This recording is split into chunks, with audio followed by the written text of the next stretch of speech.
बोल शंकर भगवान की जय। किसने कहा?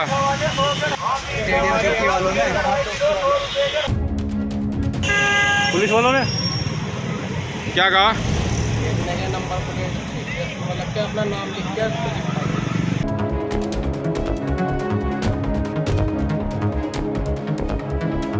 कांवड़ यात्रा को लेकर मुजफ्फरनगर में प्रशासन के नए फरमान पर सियासी बवाल शुरू हो गया है।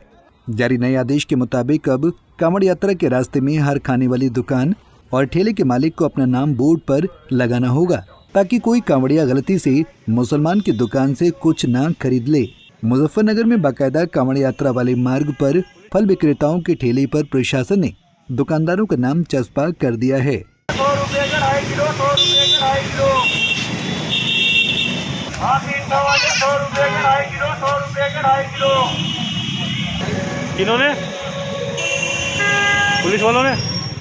इस आदेश के बाद अब विपक्ष योगी सरकार की मंशा पर सवाल उठा रहा है। सपा प्रमुख अखिलेश यादव के बाद अब AIMIM चीफ असदुद्दीन ओवैसी और सपा नेता ST हसन ने जमकर सरकार पर हमला बोला है।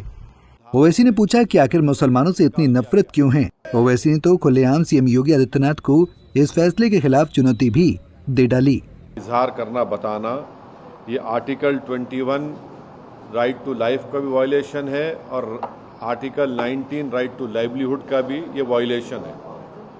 दूसरी बात ये है कि जब से वो उत्तर प्रदेश की सरकार ने ऑर्डर दिया है, मुजफ्फरनगर में जितने ढाबे हैं उन ढाबों से मुस्लिम एम्प्लॉइज़ को निकाल दिया गया है। तीसरी बात ये है कि उस हाईवे के ऊपर मैकडॉनल्ड है, KFC है, पिज़्ज़ा हट है, आपके कैफ़े कॉफ़ी डे है, उसके ऊपर क्यों नहीं बोल रहे हो लोग? उनसे क्या कुछ बातचीत हो गई क्या आपकी? पांचवी बात यह है कि ये जो ऑर्डर है उत्तर प्रदेश की योगी आदित्यनाथ सरकार का, ऐसा दिख रहा है कि हिटलर की रूह उनमें समा चुकी है। ये क्रिस्टल नाट मूवमेंट लग रहा है। हिटलर भी एक जूडन बॉयकॉट करते थे, इस तरह का बॉयकॉट हो रहा है उत्तर प्रदेश की सरकार की तरफ से। भाई आप होते कौन है ये करने वाले? क्या एक यात्रा का इतना उनको आप इम्पोर्टेंस देंगे और दूसरों की लाइवलीहुड को बर्बाद कर देंगे आप?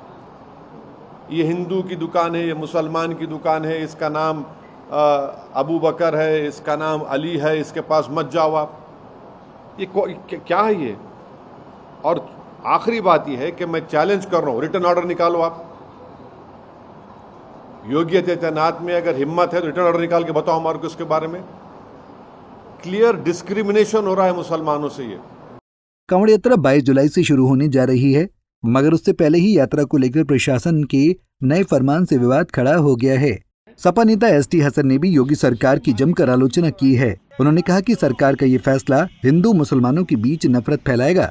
ST हसन ने कहा कि कई हिंदू ऐसे हैं जो मीट कारोबार करते हैं, फिर मुसलमानों से नफरत क्यों हो रही है? इस तरह से एक मैसेज दिया जा रहा है कि ये हिंदू की दुकान है, ये मुसलमान की दुकान है, आप मुसलमान का बाइकाट करें, हिंदू की दुकान से काम करें। हम हज़ारों साल से प्यार मोहब्बत से रहते आए। हिंदू मुसलमान एक दूसरे के यहाँ कारोबार भी करते हैं और एक दूसरे के यहाँ खाते पीते भी हैं। लेकिन ये कम्युनल सोच आखिर कब तक? अफसोस की बात है कि आज के दौर में भी ऐसा काम हो रहा है कि उसमें नाम लिखवाए जा रहे हैं, और जबकि हिंदुस्तान में बरसों से बहुत से ऐसी हिंदू फर्म्स हैं जो मुस्लिम नामों से काम कर रही हैं अपने कारोबार बढ़ाने के लिए। अल कबीर जो मीट का एक्सपोर्ट करता है, बीफ का भी एक्सपोर्ट करता है, उसके मालिक सतीश और अतुल सब्बरवाल हैं। अल नूर मुजफ्फरनगर की मीट की एक्सपोर्ट कंपनी है, उसके मालिक अजय सूद साहब हैं। और उसी तरह से अरेबियन एक्सपोर्ट के मालिक सुनील कपूर साहब हैं। उसमें बुराई क्या है? अपने कारोबार के लिए कर रहे हैं और भेज रहे हैं बाहर। आप इस तरह से करके दो कम्युनिटीज़ के अंदर फासले पैदा कर रहे हैं। आपको बता दें कि हर साल करीब 4 करोड़ कांवड़िये इस यात्रा में शामिल होते हैं, जिसमें से 2.5 करोड़ कांवड़िये मुजफ्फरनगर के रास्ते से गुजरते हैं। इस दौरान सात्विक भोजन करने पर विशेष तौर पर ध्यान दिया जाता है और ये यात्रा अक्सर नंगे पैर ही की जाती है। सावन महीने में दिल्ली, पश्चिम यूपी, हरियाणा के मार्ग पर बड़ी संख्या में कांवड़िए यात्रा करते हैं। प्रशासन का कहना है कि उसका ये आदेश इसलिए है ताकि कोई विवाद न हो, लेकिन इस आदेश को लेकर सियासी बवाल तो शुरू हो ही चुका है। अब ऐसे में देखना होगा कि भारी विरोध के बीच प्रशासन इस फैसले को वापस लेता है या नहीं। Bureau report, Punjab Kesari TV. हमसे जुड़े रहने के लिए हमारे YouTube चैनल को सब्सक्राइब करें और नई वीडियो की नोटिफिकेशन के लिए बेल आइकॉन को दबाएं। अगर आप ये वीडियो Facebook पर देख रहे हैं तो लाइक जरूर करें और ज्यादा से ज्यादा शेयर करें। धन्यवाद।